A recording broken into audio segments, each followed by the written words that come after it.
Keyboard सीखना चालू किया मैं। और उसके बाद मैं कंपोजिशन, म्यूज़िक कंपोजिंग और सिंगिंग में आया धीरे धीरे आफ्टर माई कॉलेज। आसाम में I am born and brought up in Assam, so बचपन से वहीं पे था मैं। और मेरे डैडी मैजिस्ट्रेट थे, तो डैडी के साथ मैं ट्रांसफरेबल जॉब था डैडी का। तो बहुत जगह घूमा मैं, पूरा बचपन बिताया मैंने अलग अलग जगहों पर, अलग अलग लोगों के साथ, अलग अलग फोक कल्चर के साथ। और एडवांटेज मिला डैडी के साथ घूमते हुए। तो धीरे धीरे मैंने बहुत सारे फोक सीखे वहाँ पे। और मेरा जो बैकग्राउंड है जो म्यूज़िक का, वो एक्चुअली फोक बेस्ड है, इट्स नॉट क्लासिकल बेस्ड। और मैं सिंगिंग सीरियसली मैंने स्टार्ट किया कॉलेज, जब मैं 12th पास किया, 12th स्टैंडर्ड। उसके बाद मैंने सिंगिंग सीरियसली स्टार्ट किया। उससे पहले मैं always I wanted to be musician, एक म्यूज़िक डायरेक्टर। तो उस हिसाब से मैंने अपने आप को बनाया बचपन से। और जब मैं ग्रेजुएशन स्टार्ट किया तब मैंने डिसाइड किया कि मुझे गाना गाना चाहिए। स्कूल लाइफ तो मेरा बहुत इंटरेस्टिंग था, क्योंकि मैंने 3 लैंग्वेजेस में मैंने स्कूलिंग किया, English medium, then Bengali medium, then Assamese medium. Because my father was magistrate, तो हम लोग अलग अलग जगह घूमते, बहुत सारे ड्रामाज में म्यूज़िक किया तब भी मैंने। और वो सब एक्सपीरियंस बहुत काम आया ज़िंदगी में मेरा। सिंगिंग मैं पहले ही बोल चुका हूँ कि मैं mummy was my first inspiration in music. और पहला गाना भी मम्मी ने सिखाया। फिर मैंने फोक सिंगिंग का ट्रेनिंग लिया। मेरा गुरु था Romoni Rai, is from Assam, is a folk artist. और गुरु रॉबिन बनर्जी जो मुझे तबला सिखाते थे, वो भी बहुत इंस्पायर करते थे। और मेरे डैडी भी एक फेमस पॉप, तो घर से मुझे सबसे ज़्यादा इंस्पायर मिला एक्चुअली। फिर दोस्त लोग आए, दोस्त लोगों ने भी बहुत इंस्पायर किया मुझे कॉलेज लाइफ में, स्कूल लाइफ में, गाने के लिए, म्यूज़िक के लिए। एक्चुअली मेरा जो प्रिलिमिनरी स्टेज था मैं आसाम में बिताया, वहाँ पे बहुत काम किया मैंने। कम से कम 8-9 हज़ार गाना गाया अभी तक लास्ट 15 साल में। फिर मैंने धीरे धीरे बॉम्बे शिफ्ट किया और डिसाइड किया कि यहाँ पे रहना है, यहाँ पे भी काम करना है। और 1-2 काम मुझे मिलने लगे बॉम्बे में। फिर मैंने घर लिया, एक छोटा सा स्टूडियो बनाया यहाँ पे। लेकिन उससे पहले मैं आसाम में ऑलरेडी बहुत अच्छी तरह से एस्टेब्लिश था, क्योंकि 8-9 हज़ार गाना गाने के बाद बहुत कुछ आसान हो जाता है काम करने के लिए। और अपना प्रोडक्शन हाउस बनाया आसाम में, स्टूडियो खोला वहाँ पे। तो उसके बाद मैं एक्चुअली अपने आप को वहाँ पे एस्टेब्लिश करके फिर मैंने बॉम्बे शिफ्ट किया। तो मेरा स्ट्रगल लाइफ थोड़ा अलग है यहाँ पे। बॉम्बे में सबसे बड़ा प्रॉब्लम है फाइनेंशियल प्रॉब्लम, क्योंकि यहाँ पे रहना, खाना पीना, घर, बहुत ज़्यादा पैसा लगता है यहाँ पे। तो वो प्रॉब्लम मुझे नहीं था, क्योंकि मेरा आसाम का पूरा बैकग्राउंड था वहाँ पे, पूरा प्लेटफॉर्म था। और आसाम के लोग मुझे बहुत हेल्प करते थे, हर गाना गाता था आसाम में। तो उस हिसाब से मेरा स्ट्रगल थोड़ा डिफरेंट है। It's not a simple struggle actually. और बेसिकली मेरा ज़्यादा कुछ स्ट्रगल नहीं है बॉम्बे में। मैं आसाम में काम किया, फिर मुझे जानने लगे लोग, फिर मैं यहाँ पे आया, लोगों से मिला, कॉन्टेक्ट्स बढ़े मेरे, और धीरे धीरे मुझे काम मिलने लगे। हाँ, या is a big song I think, क्योंकि इस गाने ने मुझे पूरा नेशनल और इंटरनेशनल रिकॉग्निशन दिया, जो मुझे बहुत ज़रूरी था तब। क्योंकि मैं बहुत सारी फिल्मों में गाना गाया था, लेकिन मुझे फोकस नहीं मिल रहा था। और इस गाने के ज़रिए, याली के ज़रिए मुझे फोकस मिला। और याली के बाद अभी मैं बहुत सारी फिल्मों में गाना गाया, कम से कम 30-40 फिल्मों में, और हर न्यू प्रोडक्शन में मैं गाना गा रहा हूँ। तो I can say it is a gift for me, Yaali. मैं तो ये कहूँगा, Yaali is a sweet memory. और मैं हमेशा I am thankful to Pritam कि मुझे ये गाना मुझे दिया उन्होंने। और बहुत अच्छा दोस्त है, हम लोगों ने 10 साल काम किया एक साथ। उसके बाद याली आया, और अभी भी नया नया काम कर रहे हैं हम लोग एक साथ। और Yaali is a gift, yes indeed. और it's a very sweet memory for me. पहला ब्रेक एक्चुअली मुझे फिज़ा फिल्म में मिला था, जो रंजीत बरौट म्यूज़िक डायरेक्टर थे। और रंजीत मेरे बड़े भाई जैसे हैं, और मुझे बहुत हेल्प किया फर्स्ट टाइम जब मैं बॉम्बे आया। तब मुझे लोग उतना जानते नहीं थे यहाँ पे। और रंजीत के साथ मैंने 1-2 काम किया, जिंगल्स के काम किए, कुछ बैकग्राउंड म्यूज़िक के काम किए। फिर रंजीत ने मुझे बोला कि एक बहुत अच्छा फिल्म है फिज़ा, जहाँ पे मैं बहुत ही अच्छा गाना कर रहा हूँ, मेरे वतन। और थोड़ा सा अनयूजुअल गाना है, क्योंकि इस गाने में लफ्ज़ बहुत कम है इस गाने में, मेरे वतन में। बाकी सब वॉइस इम्प्रोवाइजेशन है और डिफरेंट म्यूज़िकल एक्सपेरिमेंटेशन है, जो रंजीत और मैंने मिल के, हम लोगों ने बहुत मेहनत से ये गाना किया। और इसके बाद मुझे जानने लगे लोग। फिर मैं कांटे फिल्म में गाया, और बहुत सारे फिल्म, प्रीतम के 2-3 फिल्म, मुद्दा, अग्निपंख, ये सब फिल्मों में गाया। उसके बाद याली आया मेरे।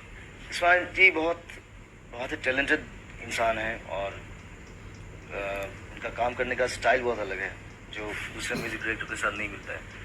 बहुत सीरियस आदमी है और मुझे बहुत ही अनयूजुअल गाना गवाया इन्होंने, रसिया साजन, जो कम्प्लीटली क्लासिकल बेस्ड गाना था, जो उस तरह का गाना मैंने गाया नहीं था कभी।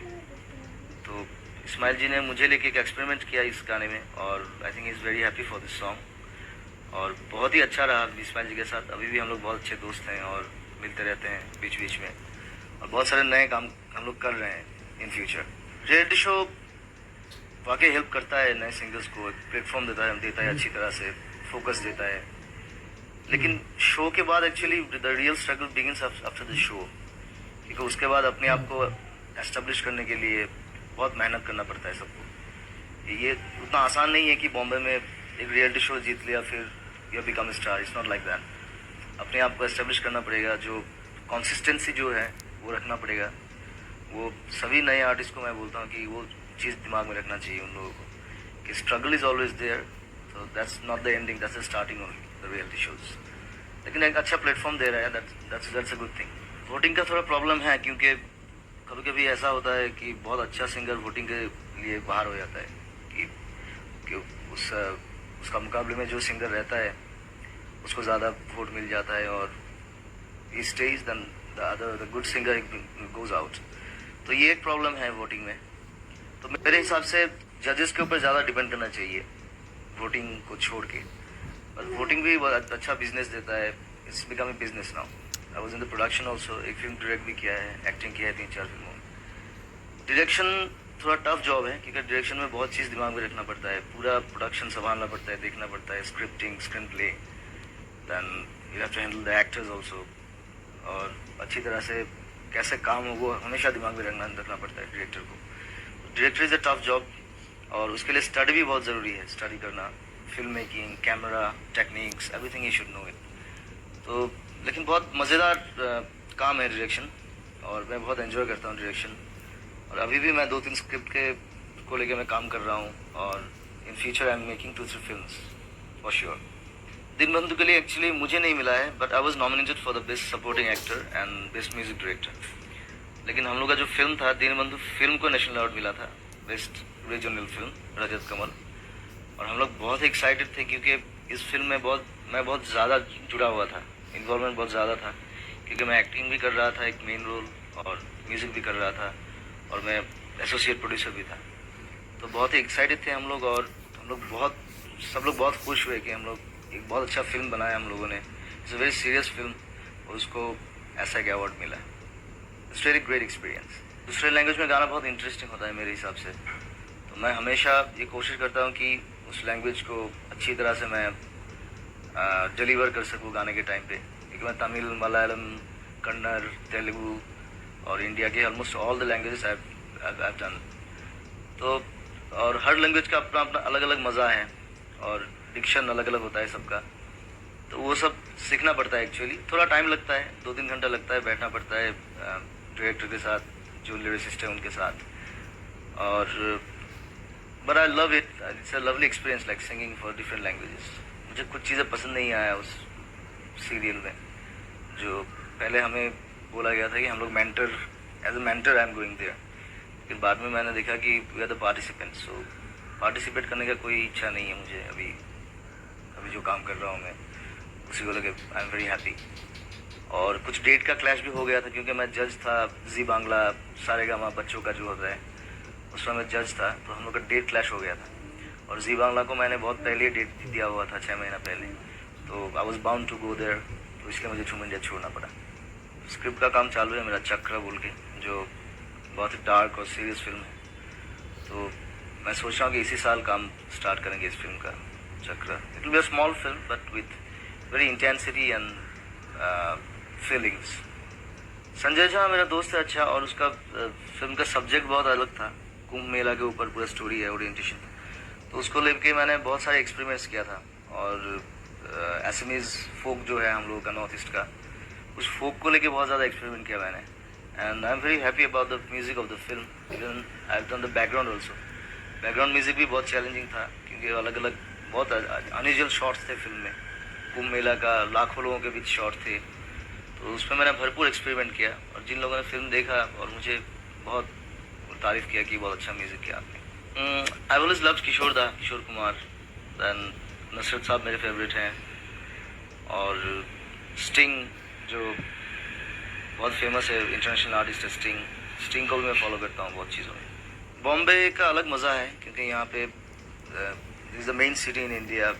पूरा media production, all the creative people, सब लोग यहाँ पे एक साथ रहते हैं, एक साथ काम करते हैं, ये सबसे बड़ी बात है।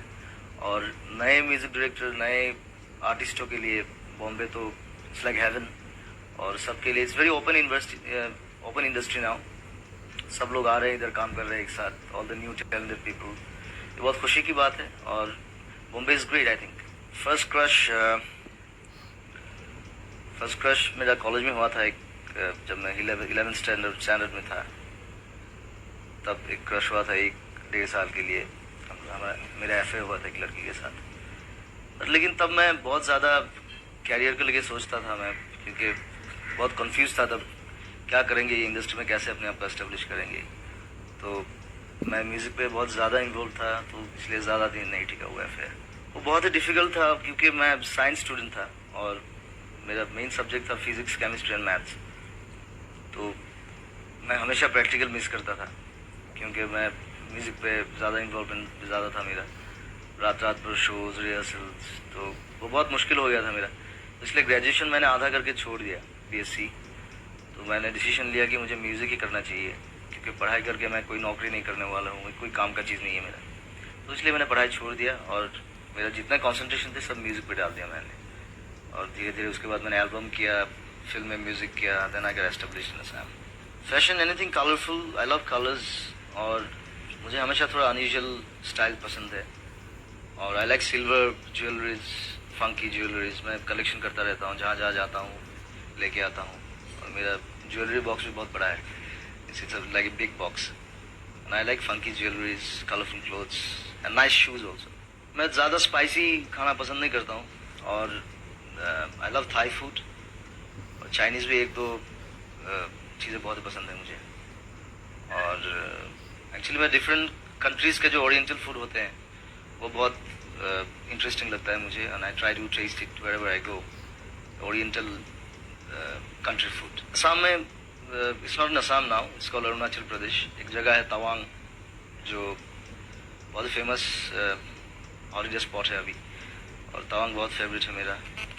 And specially Assam is always my favourite because that's my native place.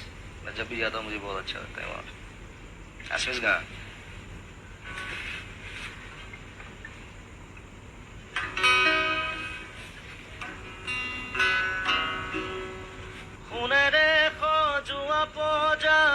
খহি যায় কোনে আহি খাজিবহি পাৰিব দুনাই এধানি কৈ মেদিনী হেৰাই সাতুৰঙি ৰামধেনু গাঁৱত লুকাই কোনেওনো বুজে কাকো নিজকে ধিয়াই কোনেৰে সজোৱা পজা জহি খহি যায় কোনে আহি সাজিবহি পাৰিব দুনাই याली रहम वाली याली यार पे कुर्बान है सभी याली मदद वाली याली ये मेरी जान ये जिंदगी इश्क पे हाँ लुटा दूं मिटा दूं मैं अपनी खुदी यार पे हाँ लुटा दूं मिटा दूं मैं ये हंसती यारी रहम वाली यारी यार पे कुर्बान सभी। अभी फिलहाल मैं 2 एल्बम कर रहा हूँ एक्चुअली, फिल्मों में गा रहा हूँ बीच बीच में, और काफ़ी शोज चल रहे हैं अलग अलग जगह पे, और 2 बहुत ही स्पेशल एल्बम कर रहा हूँ। एक तो एस डी बर्मन साहब के खुद के गाए हुए जो गाने हैं वो सब गाना लेके मैं एक रीमेक एल्बम कर रहा हूँ लाउंज स्टाइल में, जो किसी ने किया नहीं आज तक। वो यूनिवर्सल म्यूजिक से रिलीज़ होगा। और ऑलमोस्ट एल्बम कंप्लीट है, थोड़ा बहुत मिक्सिंग का काम बाकी है, उसके बाद 1-2 महीने में हम लोग रिलीज़ करेंगे। और उसका वीडियो भी तैयार करना है, 2 वीडियो बनाएंगे हम लोग। और एक एल्बम है मेरा पाकीज़ा बोल के, जो 4 साल लग गए मुझे बनाने में, जो असमीज़ फोक लेके पूरा एक्सपेरिमेंटल एल्बम है, जिसको हिंदी में बनाया मैंने। तो पाकीज़ा को लेके भी काम चल रहा है, 4 साल से कर रहा हूँ, अभी it's almost complete now. Last गाने का कुछ काम बाकी है, ये 2 ही एल्बम मैं कर रहा हूँ स्पेशली। एक्टिंग मैंने असमीज़ फिल्म किया है 2-3, मैंने बोला दीनबंधु में किया, फिर मेरा जो फर्स्ट डायरेक्शन किया था फिल्म, उसमें भी एक्टिंग किया मैंने। और अभी फ़िलहाल और एक फिल्म मेरा रिलीज़ हो रहा है आसाम में, मौन जाए बोल के, that is also serious film, एक आर्ट फिल्म है।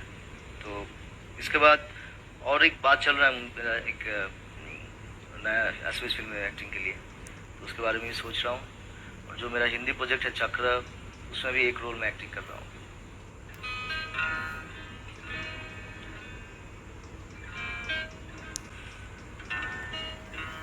रसिया साजन मोरे